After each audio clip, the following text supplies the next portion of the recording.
今天一款非常好吃的黑米糯米饼分享给大家。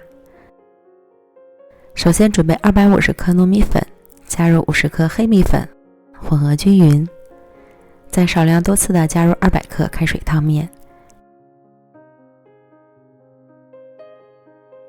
搅拌成絮状，再揉成光滑不粘手的面团。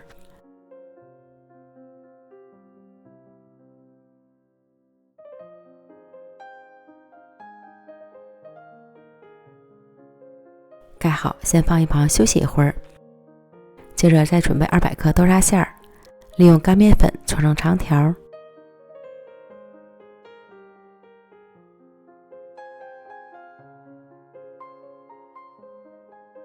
均分成8份，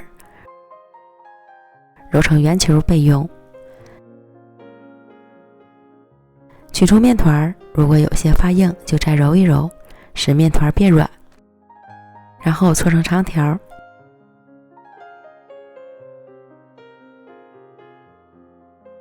同样分成8个面剂，盖好防止风干。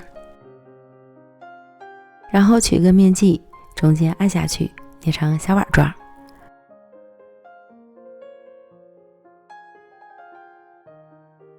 放入豆沙球，虎口收拢法包好。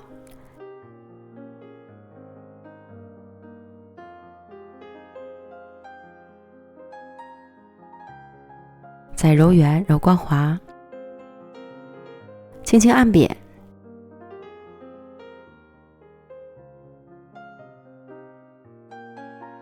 然后在饼的表面喷上水，撒上芝麻，按紧实。另一面同样喷水，撒芝麻，按紧实。这样一个饼坯就完成了。做好的饼坯要盖好，防止干皮儿。不粘锅开中小火，预热刷油，放入饼坯。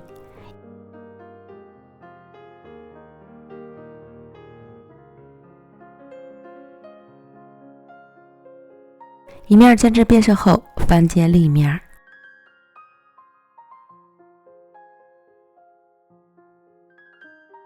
另一面变色后，再翻一次面。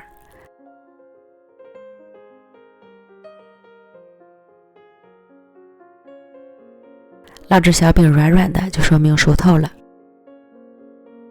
出锅，这样我们的黑米面糯米豆沙饼就做好了，软糯香甜。虽然黑米面加的不多，但依然充满了香气，热吃软糯，凉吃筋道。